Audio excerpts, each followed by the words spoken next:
Friends, बात करते हैं कंपोजिट सिमेंटिक मॉडल की कि कंपोजिट सिमेंटिक मॉडल क्या होता है। अब यहाँ पे क्या होगा, it is best of both words combining import and direct query. कहने का मतलब बहुत ही सिंपल है कि यहाँ पे ये जो मेरा क्यूब होगा, यहाँ पे कुछ टेबल्स हमारी डायरेक्ट क्वेरी मोड में होंगी एंड कुछ टेबल्स हमारी इंपोर्ट मोड में होंगी। So it's a combination of both.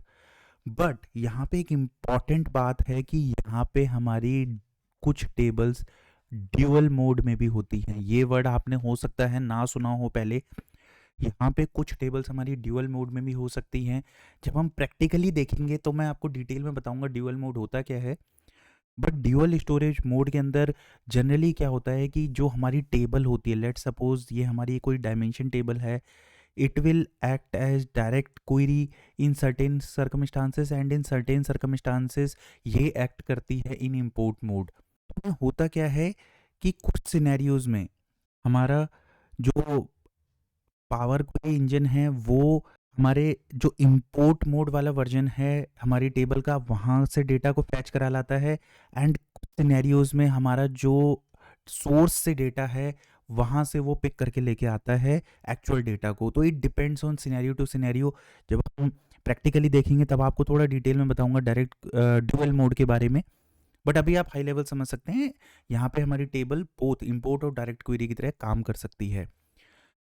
अब देखते हैं बेटर कंट्रोल। बेटर कंट्रोल क्यों है? Setup storage mode for each table. यहाँ पे हम कुछ टेबल्स को डायरेक्ट क्वेरी, कुछ टेबल्स को इंपोर्ट रख सकते हैं। Can combine data from different sources, बहुत इंपॉर्टेंट है।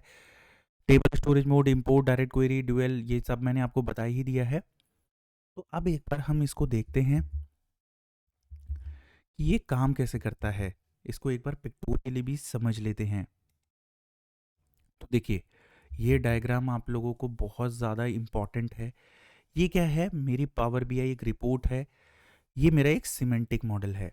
तो यहाँ पे क्या है कि कुछ डेटा इंपोर्ट मोड में रखा हुआ है। यहाँ पे कुछ डेटा इंपोर्ट मोड में मेरा पास रखा हुआ है एंड कुछ डेटा के लिए मेरे को डायरेक्ट क्वेरी पे जाना पड़ रहा है। लेट्स सपोज मेरे पास कुछ डायमेंशंस टेबल्स थी, dim, let's suppose customer, dim product और एक फैक्ट सेल्स। ओके, तो मैं यहाँ करूँगा क्या, मैं फैक्ट सेल्स को अपना डायरेक्ट क्वेरी में रख दूंगा एंड मैं अपनी dimension of customer and product को इंपोर्ट मोड में ले आऊँगा। तो मैंने क्या किया, यहाँ पे डिम कस्टमर और डिम प्रोडक्ट का डेटा अपने सिमेंटिक मॉडल में ही स्टोर करा लिया एंड फैक्ट सेल्स का डेटा मैंने क्या किया है, डायरेक्ट क्वेरी, यानी फैक्ट सेल्स का केवल मैं मेटा डेटा लेके आया हूँ। एक्चुअल डेटा फैक्ट सेल्स का मेरा डायरेक्ट क्वेरी यानी हमेशा सोर्स में ही एग्जिस्ट कर रहा है, सिमेंटिक मॉडल में एग्जिस्ट नहीं कर रहा है।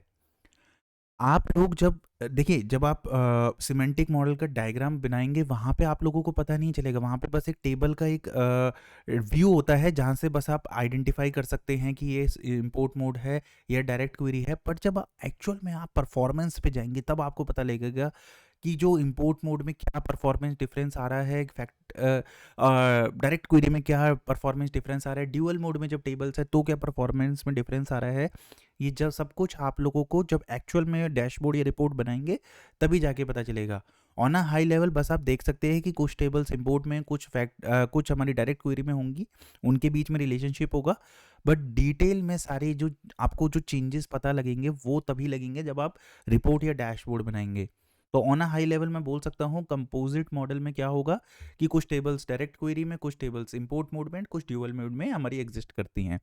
So this is very important mode and बहुत ही फ्रीक्वेंटली यूज होने वाला मोड है। देखिए, कंपोजिट मॉडल्स ही रियल वर्ल्ड सिनेरियोज में बनते हैं। हम सारी टेबल्स को इंपोर्ट में नहीं ला सकते, सारी टेबल्स को डायरेक्ट क्वेरी में। It should be a best of both worlds.